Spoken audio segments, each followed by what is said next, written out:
14 इंद्रियों से युक्त हैं हम आप। अभी हम लोगों ने सुने हैं, हम लोगों ने सुने हैं वह मन बुद्धि इंद्रियों से वह परमात्मा को नहीं जान सकते।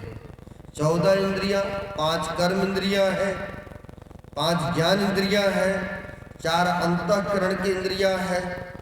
इन इंद्रियों से हम आप वह ईश्वर परमात्मा को नहीं देख सकते हैं।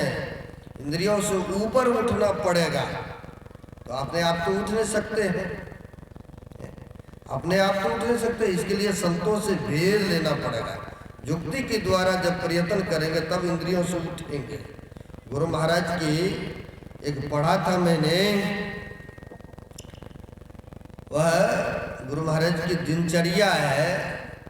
गुरु महाराज को जब वैराग्य हुआ था, अब वैराग्य में ना जाने कहाँ कहाँ पैदल यात्रा करते रहे, बहुत जगह जगह ढूंढते रहे कि कोई एकांत स्थान मिले। धमखाड़ा नाम के एक गांव था। ईश्वर के प्रति देखिए कैसे आस्था विश्वास गुरु महाराज। धमखाड़ा गांव था और गुरु महाराज नहर नहर पैदल यात्रा होते हुए आ रहे थे। और पैदल यात्रा होते हुए आ रहे थे, अचानक गुरु महाराज की तबीयत बिगड़ गई। तबीयत बहुत खराब हो गई। अब बहुत ज़्यादा चलने की वो ताकत नहीं रही, वो समर्थ हो गए। तो गुरु महाराज क्या करते हैं, अपने कपड़ा बिछा करके नहर के बगल में ही वह विश्राम आराम करने लगे। और आराम जब करने लगे तो फीवर ज़्यादा आ गए। अब फीवर ज़्यादा आ गए और संध्या होने को चला। अब यह भी गुरु महाराज कहते मने मन, वह ईश्वर परमात्मा तो सब जगह है और हम एकांत में हैं या खेतों में हैं, यहाँ पर तो कोई दूसरा नहीं। हमारी कैसे फिर दवाई होंगे या कैसे क्या होगा, खाना भोजन। चलो ईश्वर जो करेंगे ठीक ही करेंगे, ईश्वर पर भरोसा निर्भर। गुरु महाराज उन पर निर्भर रहे। इतना ही देर में एक घास काटने वाला आया है दिनचर्या में। घास काटने वाला व्यक्ति वह नहर के पास पहुंच जाते हैं और पहुंचने के बाद गुरु महाराज से वार्तालाप करते हैं, महाराज आपको क्या हो गया है, लेटे पड़े हैं। फिर गुरुदेव ने कहा हमारी तबीयत बहुत खराब है, बड़ी दिक्कत हो रही है चलने में। कहा महाराज ऐसे करें, हमारी गांव है पास में, हमारा घर मकान है, आप किसी तरह से हमारे साथ होकर के चलिए, घर में आपका सारा उपचार दवाइयाँ कराएंगे।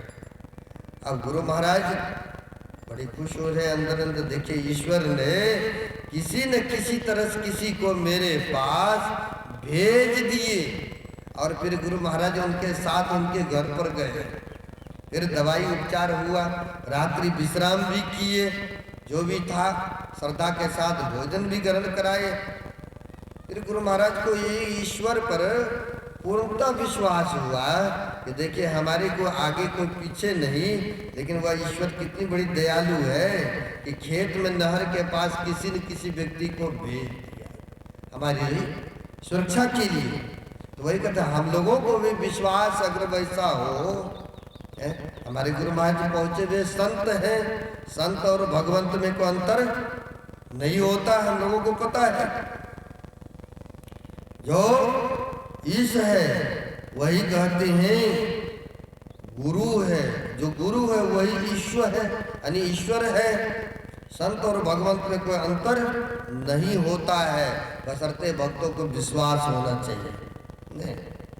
एक दिन एक गांव में बहुत सारे लोग गुरु महाराज के कहीं सत्संग, जैसे गुरु महाराज बेशक शरीर में नहीं है, तो गुरु महाराज के नाम पर अखिल भारतीय हो रहा है, जिलावार्षिक हो रहा है, बहुत जगह सत्संग हो रहा है। तो एक जगह सत्संग बहुत बड़ा अधिवेशन था, तो व्यक्ति बस पकड़ते हैं, ट्रेन पकड़ते हैं, और ट्रेन पर बैठे बहुत सारे माई दाई बैठी ट्रेन पर, चली ट्रेन, और चलते चलते कई बार होता है क्या, पानी प्यास लगता है, कई बार बोतल नहीं खरीद पाते हैं तो प्लेटफार्म आते हैं, रुकते हैं तो पानी भरते हैं कमंडल में, बोतल में। वह माई उतरी प्लेटफार्म पर और पानी लेने के लिए चले गई, पानी लेने के लिए नल में चले गई। और उतना ही देर में वह हॉर्न सीटी मारती है और चलने लग गए। अब बूढ़ी माई दौड़ करके आती है, तब तक में ट्रेन आगे बढ़ गए। अब तो रोने लगी, मेही बाबा ट्रेन हमें बचाइए, ट्रेन को रोकिए, हमें ट्रेन को रोकिए, क्योंकि पोटरी चोटरी गेटरी पैसा रुपया सब उसी में। अब माई व्याकुल हो गई कि मेही बाबा ट्रेन रोकिए, मेही बाबा ट्रेन रोकिए। कहते हैं दास दुखी तो हरि दुखी, आदि अंत हूँ काल। अब पलक एक में प्रकट हो, अब पल हूँ करे निहाल। कई बार ऐसा होता है, ईश्वर की जब कृपा होते हैं अब पल भर में आकर के निहाल कर देते हैं, निहाल कर देते हैं। अब होता क्या है, यहाँ पर माई जो बड़ी विरध रूप से पुकारती है, मेही बाबा ट्रेन रोकिए, ट्रेन रोकिए, हमारी साथी संगी छूट गए, हम अनजान जगह। अब बहुत व्याकुल होकर जो पुकारती है, उतना ही देर में एक साधु बाबा भेष धारण करके वहां पर प्रकट होते हैं। और वहां पर प्रकट होते हैं और वहां पर आके कहते हैं, माई आप चिंता मत करो, आप चिंता मत करो, चलो वो देखो ट्रेन रुका। कई बार चलते चलते ट्रेन आगे जाकर भेगम हो जाता है, रुक जाता है। कहा चलो चलो वो देखो ट्रेन रुका हुआ है।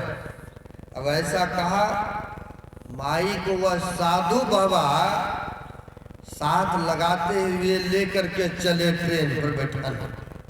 अब ट्रेन है बहुत बड़ी लंबी चौड़ी होती है ट्रेन, अब बोगियां भी बहुत है?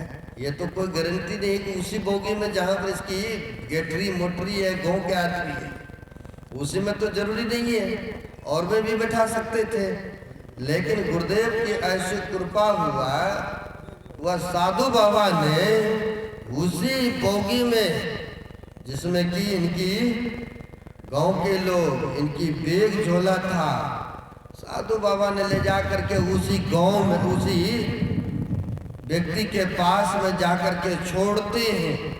और जब छोड़ते हैं, इनको मन में बूढ़ी माई को होने लगा, इसमें तो बोगी बहुत सारे हैं, और भी बोगी में बैठा सकते थे, लेकिन ये साधु बाबा आखिर जा कहाँ रहा है, थोड़ा नाम पता एड्रेस पूछना चाहिए, क्योंकि इन्होंने बड़ी उपकार किए, हमारे साथी से मिला के हमारी बैग झोला को प्राप्त करवा दिए। अब माई के मन में, हृदय में ऐसी भावना जगे कि हम पूछे कि साधु बाबा कहाँ जा रहे हैं, तो जैसे उलट करके देखती है तो साधु बाबा कहीं डिब्बा में दिखाई नहीं। श्री सद्गुरु महाराज की जय। अब साधु बाबा कहीं दिखे नहीं, तो पूरी बोगी जो था, एक डब्बा का बोगी, पूरी बोगी में खोज डाला, लेकिन कहीं नहीं वह साधु मिला। और तब उनको महसूस हुआ ये कोई दूसरा नहीं था, यह हमारे गुरु महाराज जी था। श्री सद्गुरु महाराज की जय। तो जो सदगुरु को मानते कि हमारे लिए सर्वा सब कुछ गुरु महाराज जी हैं, तो किसी न किसी रूप में भक्त को सहायता करते हैं। क्योंकि कहा दास दुखी तो हरि दुखी, आदि अंतिम काल।